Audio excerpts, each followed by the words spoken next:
అంటే ఇవన్నీ ఎందుకు చెప్తున్నానంటే, మీ స్థాయిల్లో యు ఆర్ ఎక్సలెంట్ లీడర్స్.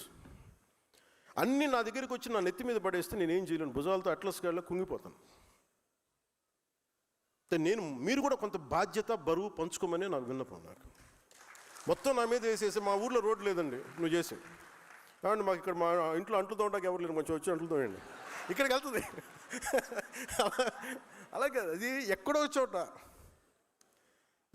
మీరు పదవి బాధ్యత అంటే మీరు కూర్చొని మీరు కన్ను వాళ్ళేసి ఏంటి బాగుందా ఏం జరుగుతుంది అట్లా కాదు.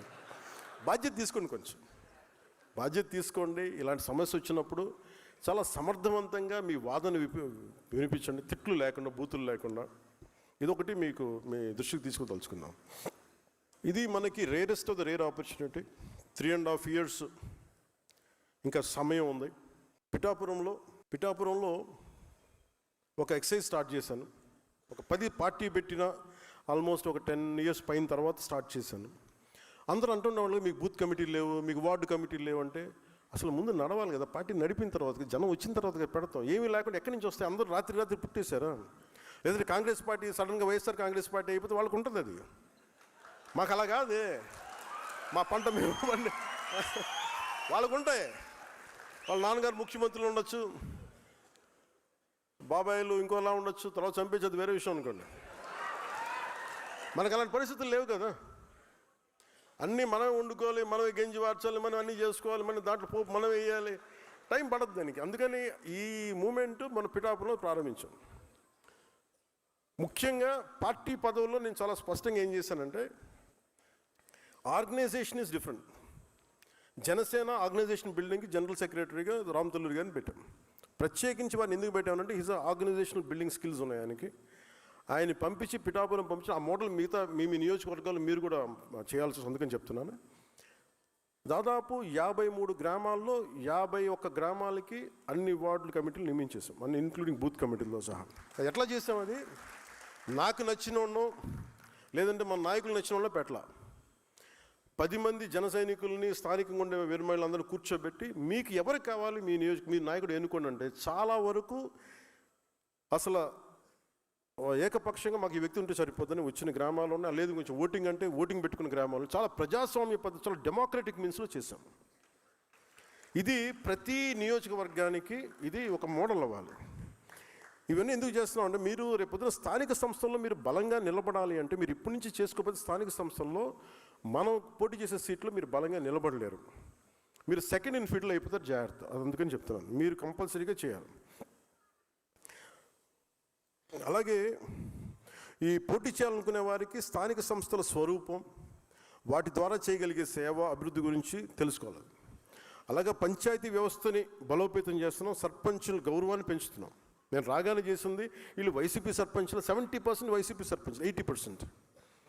మరి ఫస్ట్ 10,000 మొత్తం డబ్బులు విడుదల చేసాం. 15th ఫైనాన్స్ కమిషన్ నిధులు కూడా వెళ్ళినాయి అంటే, వాళ్ళు మన వాళ్ళని కాదు, వ్యవస్థను బతికించడానికి వాళ్ళ వైసీపీ సర్పంచ్లను వాళ్ళ ఖాతాలో డబ్బులు పడ్డాయి. ఇంకా వ్యవస్థను బతికించేవాడు మనని చూడకూడదు, అది నిష్పక్షపాతంగా ఉండాలి. సో అందుకని దీన్ని దృష్టిలో పెట్టుకుని మీరు కూడా చాలా బలంగా ఈ అవగాహన పెంచుకోవాల్సిందిగా కోరుకున్నాం. అలాగే మెంబర్షిప్ డ్రైవ్ చేస్తున్నాం.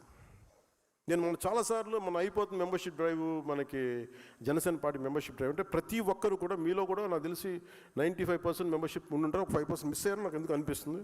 ఒకరు తప్పది కరెక్ట్ చేయండి. అంటే కొన్నిసార్లు మెంబర్షిప్ ల్యాబ్స్ ఉందేమో చూసుకోండి. మెంబర్షిప్ లేకుండా జనసేన పార్టీకి పదవి పొందడం తప్పదు. సో దయచేసి ఎవరైనా ఉంటే, ఒకళ్ళిద్దరు ఉంటే దయచేసి దాన్ని కరెక్ట్ చేసుకున్నాను. ఎందుకు నేను ఈ విషయం చెప్తున్నానంటే, ఈ పిఠాపురం ఎన్నికలు మనకి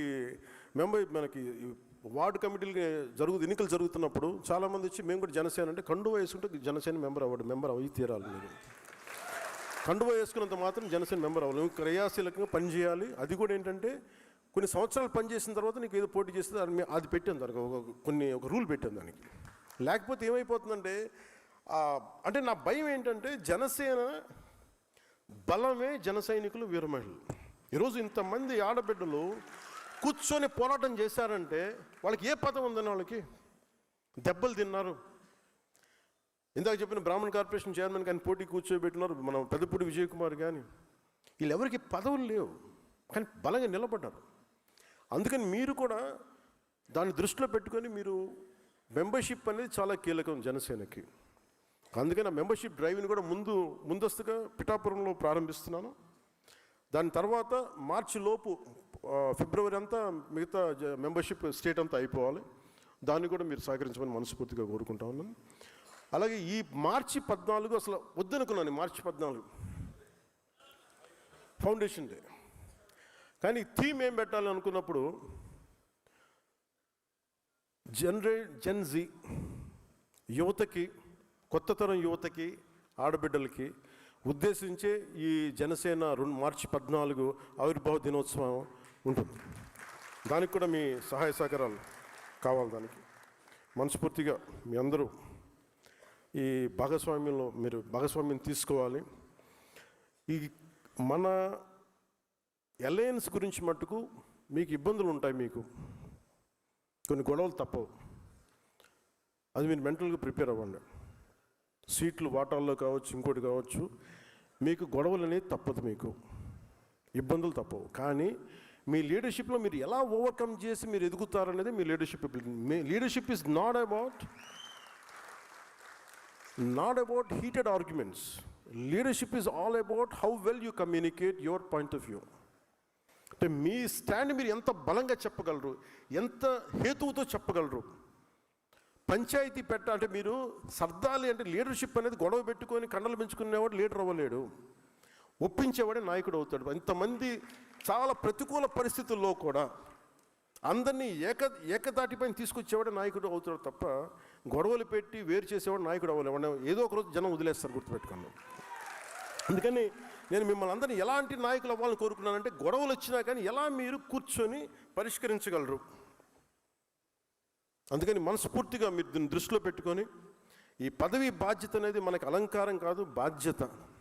నేను అంత బాధ్యతగా నేనున్నాను, నేను వదలట్లేదు దీన్ని. ఈ 3.5 సంవత్సరాల్లో మీరు కనుక అద్భుతంగా చేయగలిగితే, మీ చేతిలో ఒక పిడికిడి సాయం చేయండి, ఒక మనిషికి సాయం చేయండి చాలు. నేను అదే అనుకుంటా, ఒకసారి నా దగ్గర బడ్జెట్ లేదు, ఇంకో లేదు అనుకుంటే 1 కిలోమీటర్ రోడ్డు వేయగలను అనుకుంటాను, అది చాలు, నేను చేయగలుగుతాను. ఒక ఊరు కనీసం అంటే ఏమి చేయలేని కాడి ఎంతో కొంత చేయండి, అది నా ఉద్దేశం.